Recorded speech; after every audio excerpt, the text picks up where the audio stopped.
Hey everybody, Broomstick putters. They are going crazy right now. There are so many guys using these on tour, young guys, old guys, it doesn't matter. It's the stigma for Broomstick is gone. You know, I tried Broomstick probably back when I was about 22, 23 years old, and I kind of liked it, but it had nowhere near the technology we've got in these Broomstick putters now, and these things are awesome. I just got 2 lab Broomstick putters for myself. I'm going to show you what I picked, why I picked it, and how we're going to use it. So if you are looking and you've been watching the tour, you saw Lucas Glover resurged his career in August last year and it caused lab golf putters to go crazy. I'm going to show you how he did it, and we're going to get started right now.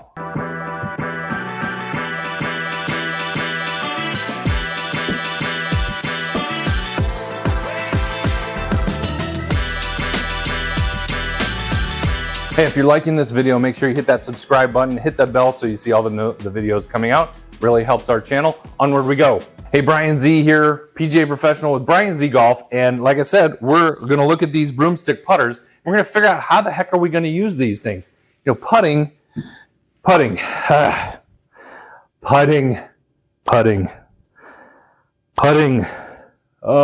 putting. Putting can be so frustrating. We all know that. Putting is super frustrating. It can cost you a lot. Sometimes you get a buddy of yours or something that just gets a hot streak, and you know, some days you're like, man, I poured everything in yesterday and I can't hit the broadside of a barn today. It happens to everybody. Take a Bernhard Langer, you take a Lucas Glover, they get the yips, and all of a sudden they go to these Broomstick putters and they are a different player. Like, what in the heck? Have you ever tried them? You know, you ever buy a driver, you order a driver, and you're waiting for it to come in, and then all of a sudden your old driver in your bag starts miraculously hitting fairways? These golf clubs are smart. They know when you're going to go to another club. They don't like it. So whether you buy the Broomstick putter or get a Broomstick putter and your short putter start working, or the Broomstick starts working for you, either way you win. It's easy. Now the rules have changed with the USGA as far as what we can and can't do with these Broomstick putters. You know, we used to be able to use belly putters that was like this, and we can no longer anchor the putter. So you cannot have this putter touching your body. And there's another little catch I'm going to show you that you got to make sure that you do correctly, or else you are penalized. If you're confused about the anchoring thing with putting, because there's a lot of, can you do this, can you do that, arm lock, and all these different things, I'm going to put a link in the description to the USGA's PDF document of what you can and can't do. It's a very nice document. It's in the description of this video for you. And so here's what I did. So I went with 2 putters. So I went with basically the exact putter that Lucas Glover, you've got not only Lucas Glover, but Charlie Howell, not a Broomstick, but he used a lab putter. Charles Howell using lab. I'm a big fan of lab putters because of the squareness and the lack of face twist. These are the only true balanced putters that are pretty much out there. There's some other ones that come close, but most brands, that putter is twisting all over the place, whether you know it or not.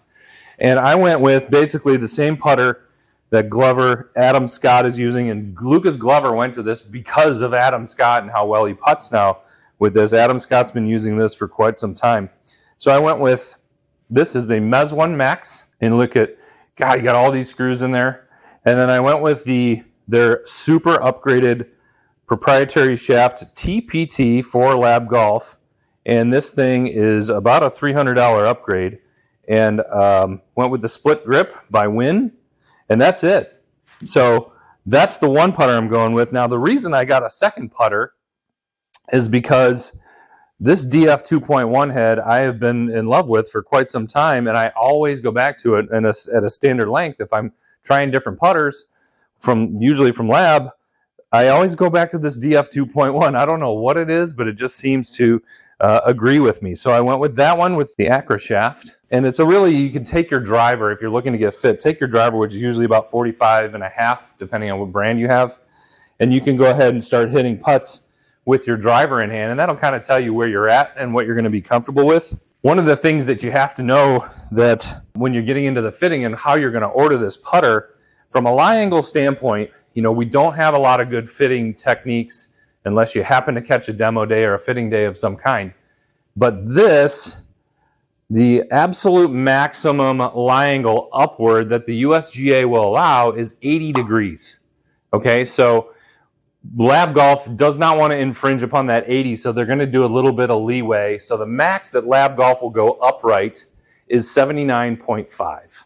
And when I spoke with the Lab Golf rep, Bryan, about how to order these, he said almost exclusively it's 79.5. So we're going to show you a couple of different ways to use these. And I tell you, my putting some days is so good and some days is so bad, and I just can't get my head wrapped around it. We're going to be playing from the PGA. We're going to get to move up a set of tee box, and I want to be ready. I've got my golf swing dialed in. I got all these new swing techniques that we're implementing, and it feels great, rounded. So let's talk about how we're going to do this. And we're going to go ahead and use the lab putter, the Mezz putter, as a demonstration. So, putting is individual. That does not change with a broomstick putter. The broomstick putter is going to be probably even more individualized than a short putter. And one of the things that you have to make sure that you play around with is not only the right hand grip, but the left hand grip. And what I've been playing around with that I've seen a lot of success with in just a few days that I've had these is this left wrist. Now, one of the things that I think the most common thing you're going to see with the left elbow, and that it's pointing down your target line. And, Adam Scott's a big proponent of this. I mean, you can try it this way. My miss is a closed face to the left. So I'm going to make sure that I get this arm pointed in the right direction. And the biggest thing that I found, one of the biggest secrets that I found, was this left wrist. So when you're setting up to this golf ball, you want to make sure, for me, cupping this left wrist tends to close that face a little bit.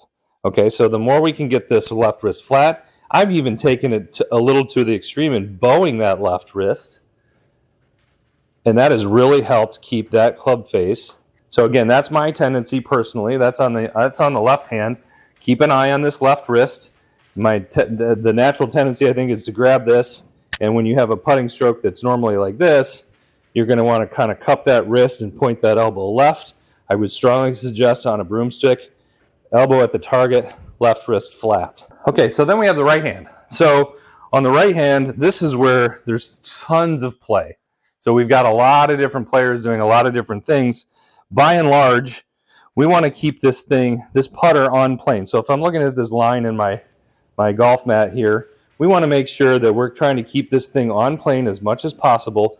That's the whole purpose of this putter, is to keep this thing on plane. We don't want a whole lot of this, and this does feel heavy, so you kind of have to watch that you don't start sucking that club head on the inside path because of how heavy it is. And we want to make sure that we're keeping this club path nice and straight. The putter is going to help us keep it nice and straight because it's a lab putter. Lab putters are the best. And we're going to take this right hand and we're going to play around with it a little bit. So you're going to hit putts. And for me, the biggest reason that I am switching to a broomstick putter, and I'm going to ride it out, is the right hand. The right hand is ruining my putting game, and it seems to be getting a little worse as the older I get. So what we want to do is try and get this right hand out. So you have options. Again, anything, if your miss is to the left, if you tend to pull putts, you're going to want to take this right hand and make sure you get it under. You can claw it with your fingers. You can just do lightly with a couple fingers. You can go in the middle of your fingers. But a lot of right hand is going to be taken out of this putting stroke. And the more it's underneath and with the fewest amount of fingers, the more the right hand stays out of the stroke. Okay? So what I also want to do, for me, is taking this right elbow, just like in our golf swing, we want to get that right elbow down and onto the body. The big rule that the USGA does not want you doing is anchoring this arm below the elbow onto the body. So what they won't let us do is this, okay? Even though the putter head, the butt of the putter is not against my body, that is completely illegal. If I do this and I anchor my forearms, while it feels pretty good, that too is illegal. So we want to make sure that this putter, I'm going to get my right arm underneath, and I'm going to go just pencil grip, index finger and thumb, and that's going to be my primary setup. Again, watching the left elbow, left wrist, making sure shoulders are square, and making sure we have a nice straight stroke. So With that being said, how do we stroke this thing? So there's basically two kind of ways, and you see them both used on tour quite a bit. We have a rocking motion where it's going to be, you know, kind of shoulders going down, left shoulder up type of a stroke this way. And then the alternative is going to be more of a swing where the shoulders basically stay level. And then we're going to see the putter swing this way, trying to keep the butt of the club as stable as possible.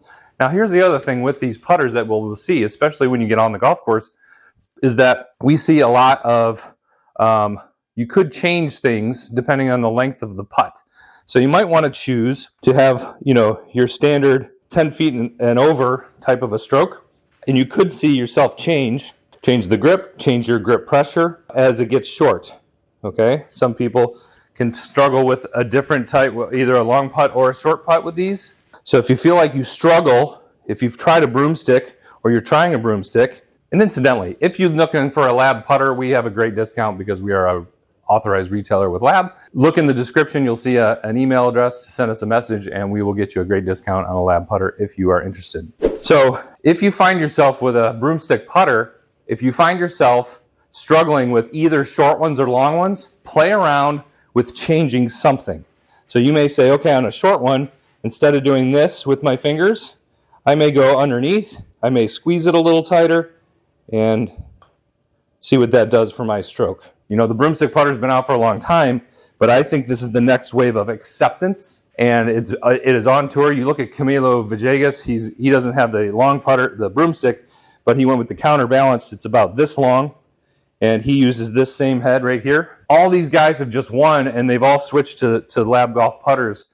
Charlie Howell just won with the link putter, the blade style putter, standard length.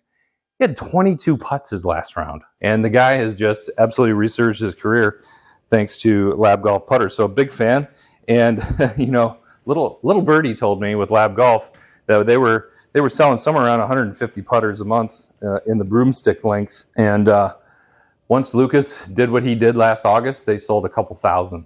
That's how popular it got when people found out, hey man, I can maybe, you know, completely change my putting game, especially if you're struggling. So one of the other cool things with lab golf, you've seen this, is called a revealer. And normally in there with the standard putter, they put the putter in here and they put it like this. It takes out all the pressure on the putter, and you can see that they're able to putt with these. You've seen, there's plenty of video out there on how the revealer works. What I didn't know is that they actually use this for every single putter that they send out the door when they make them. I heard Sam Hahn say that he thinks it's more like building a watch than a, you know, standardized putter that, you know, like they're going to line up 50 of them and just pump them out the door. So what they also do, I'm going to put a picture on the screen here, is that they have a revealer for the broomstick putter. It's a longer one than this, but they're going to go ahead and put it in the revealer like so. And they actually make sure that there is no face twist and that they can take all the pressure off the putter and stroke putts with it. It doesn't work on this one because it's too small. They have looked at this thing upside down and sideways and made sure that it was perfect before they send it out the door. That is really, really awesome customization from an awesome putter company. So let me know in the comments if you think, what's your prediction? When I test out both of these putters, I'm going to keep one as my gamer. Do you think it's going to be the DF 2.1 that I've got experience with that head? Or do you think it's going to be the Mezz.1 Max? Both are great putters. Which one do you think is going to work for me? Let's take a guess. Throw a comment down in the comment section. So again, just to recap how you're going to putt, you're going to play around with pretty much everything and see how it works. Even take some notes when you're on the putting green. This does work. This doesn't work. That's a good idea. You're going to make sure you line it up. You're going to get the elbow and the wrist nice and flat. For me, it's even a little bit bowed. You're going to take your proper grip. You're going to get the elbow on the body. Take your pick, whether it's a shoulder move or where the shoulder stays still, and we're just going to move the putter. Your choice. Make sure you don't anchor below the elbow. Okay, this forearm stays off the body, but then you're going to play around with, do I want pencil grip? Do I want to slide it in my fingers? Do I want multiple fingers on? For me, those things all promote me going left, which is my miss. So I'm not going to do any of those things. Give this broom putter a shot. I think you're really gonna like it if you're struggling with your putting, and you never know, you know, we've all been through it. Hey, if you need more help with your golf game, we have an academy, we have one-on-one lesson instruction, all online with humongous amounts of technology that is absolutely fabulous. Go to bryanzgolf.com, and I hope you like this video. We're gonna happy putting, and I hope you have great success with the Broomstick putter. We will see you in the next video. Take care.